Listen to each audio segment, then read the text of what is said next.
முதலமைச்சர் எவ்வளியோ அமைச்சர்களும் அவ்வளி, அமைச்சர்கள் எவ்வளியோ எம்எல்ஏக்கள் அவ்வளி, கட்சியும் அந்த வழியில நடந்துகிட்டு இருக்கு. கண்டிப்பா இது ஒரு பெரிய நிர்வாக மாற்றம். காவல்துறையில நல்ல நல்ல ஆபீசர்ஸ் வந்து இப்பதான் அப்பாயின்மெண்ட் பண்ணிட்டு இருப்பாங்க, பார்த்திருப்பீங்க. கடுமையான நடவடிக்கை, கீழே வரைக்கும் இன்ஸ்பெக்டர் வரைக்கும் அதுக்கான ரிவிஷன்ஸ் போயிட்டு இருக்கு. இன்னும் ஒரு மேக்சிமம் ஒரு டைம் கொடுங்க, ஒரு 60 நாள் டைம் கொடுத்தீங்கன்னா என்டையர் ஒரு நிர்வாக மாற்றத்தை நீங்க வந்து உங்களுடைய கண் முன்னாடி பாப்பீங்க. பொதுப்பணித்துறையில ஆய்வு கூட நடத்திருக்கீங்க. மிக முக்கியமா பார்த்து பொதுப்பணித்துறை தான். பொதுப்பணித்துறையில முக்கியமானது என்ன பெரிய திட்டங்கள் கொண்டு வர போறீங்க? ஏன்னா ரொம்ப நாளைக்கு டேமும் கிடையாது, ஒண்ணுமே கிடையாது, தடுப்பணை எல்லாம் கட்ட போறீங்க. அதே மாதிரி இந்த மராமத்து பணி எடுக்கும் போது எல்லா அந்த குளங்கள் கொண்டைகள் தூர்வாடுறது பொதுப்பணித்துறை பண்ணதான். ஏன்னா அதுதான் பிரச்சனையே ஸ்டார்ட் ஆச்சு. இப்போ வந்து நீங்க ஆய்வு கூட நடத்தி முடிச்சிருக்கீங்க. நீங்க உங்க துறையில என்ன மாற்றத்தை கொண்டு வர போறீங்க? இல்ல, முன்னாடி பொதுப்பணித்துறையினாலே வந்து எப்படி இருக்குன்னா, ஆத்துல வந்து தூர்வாராமலே தூர்வாரிட்டுன்னு பில்ல போடுவாங்க. இப்ப அப்படிலாம் கிடையாது. உண்மையான பணிகள் நடக்கும், அதை நாங்க உறுதிப்படுத்துறோம். இந்த போலியா பில்லு போடுறது, கான்ட்ராக்டர்ஸ் வந்து போலியா உருவாக்குறது, பினாமி பேர்ல வந்து கம்பெனிஸை உருவாக்குறது, இது எல்லாத்தையும் ரிவிஷன் வந்து லாஸ்ட் 1 வீக் பண்ணிட்டு இருக்கோம். தமிழ்நாட்டில இருந்து எல்லாரையும் வந்து கூப்பிட்டு அதுக்கான முதல் கட்ட பணிகளை சொல்லியிருக்கோம். எல்லா டெண்டரையும் நாங்க நிப்பாட்டியிருக்கோம். ஒரு 15 நாள்ல, அதுவும் எலெக்ஷனுக்கு முன்னாடி அந்த ஒரு மாசத்தை பாத்தீங்கன்னா பழைய அரசு வந்து திருப்பி வந்துருங்கிற ஒரு பெரிய நம்பிக்கையில அடுத்த 2 வருஷம் 1 வருஷத்துக்குலாம் டெண்டர் போட்டு அட்வான்ஸ் வாங்கியிருக்காங்க. சோ இந்த மாதிரி எல்லாம் வந்து ஒரு அரசு வந்து செயல்பட்டு இருக்கிறது வந்து யாரையும் குற்றச்சாட்ட விரும்பல. பழைய தவறுகள் என்னங்கிறது முதல் நான் தெரிஞ்சுக்கணும். ஆக்சுவலா அதுல இருந்து ஒரு துறையை வெளியே கொண்டு வரணும். அதனால வந்து 2 ரிவ்யூ மீட்டிங் முடிச்சிருக்கோம் நாங்க. சோ அதே மாதிரி நெடுஞ்சாலைத்துறையிலும் அந்த பிரச்சனை தான் போயிட்டு இருக்கு. சோ அந்த துறையை வந்து முழுசா ஒரு 100 வருஷத்துக்கு மேல இருக்கக்கூடிய துறைகள் இது. இன்னைக்கு இருக்க காலத்துக்குடைய ஒரு டெக்னாலஜி, டேஷ்போர்ட், சாப்ட்வேர்ஸ், இன்னைக்கு காலத்துமே அப்டேட் எப்படி பண்ணலாம், பிடபிள்யூடியும் ஐவிஎஸ்ஸையும் எப்படி ப்ராஃபிட்டபிள் இன்ஸ்டிடியூஷனா மாத்தலாம், எப்படி வந்து அமுல் நிறுவனம் வந்து எப்படி ப்ராஃபிட்டபிள் இன்ஸ்டிடியூஷனா மாறுதோ. ஃபார் எக்ஸாம்பிள் இப்ப பிடபிள்யூ தான் வந்து எல்லா பில்டிங் கட்டுறாங்க.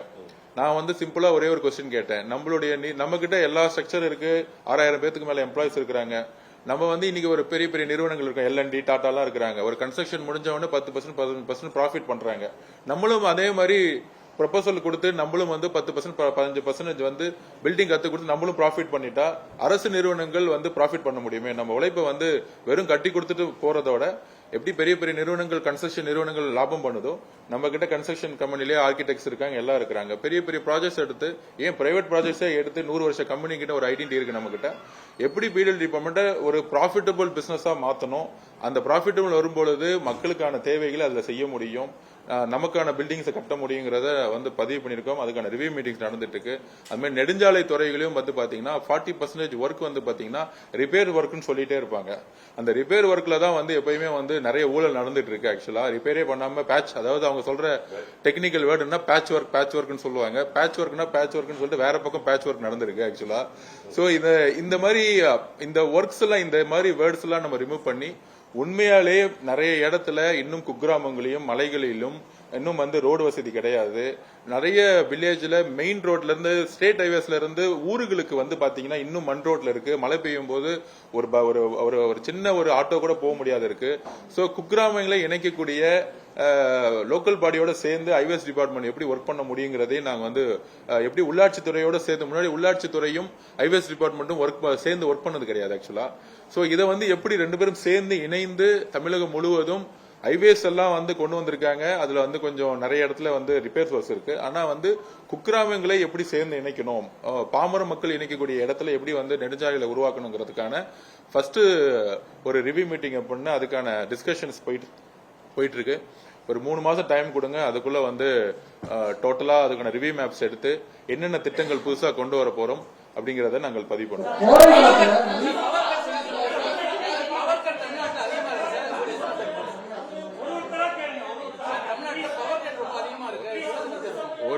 ஒரு நிமிஷம் அந்தந்த துறை சார்ந்த அமைச்சர்கள் வந்து இன்டர்வியூ கொடுப்பாங்க. நான் வந்து ஒரே ஒரு நிமிஷம் அந்தந்த துறை சார்ந்த அமைச்சர்கள் கொடுப்பாங்க. மித்த டிபார்ட்மெண்ட்டை பத்தி பேசுறதுக்கு அது வந்து என்ன சொல்றது, அது வந்து ஒரு மரபு கிடையாது.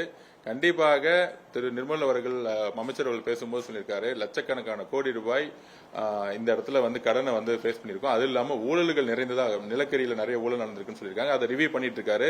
அவர் கடுமையா கிட்டத்தட்ட 18 மணி நேரத்துக்கு மாண்புமிகு முதலமைச்சரோட தலைமையில திரு நிர்மலா அவர்கள் வேலை செஞ்சுட்டு இருப்பாரு. கண்டிப்பா மின்சாரத்துறை அவர்களும் இந்த துறையை வந்து அட்ரஸ் பண்ணுவாங்க. பிளே ஸ்டோர் மற்றும் ஆப் ஸ்டோரில் இருந்து பாலிமர் செயலியை QR கோடு மூலம் பதிவிறக்கம் செய்யுங்கள். செய்திகளை உடனுக்குடன் பெறுங்கள்.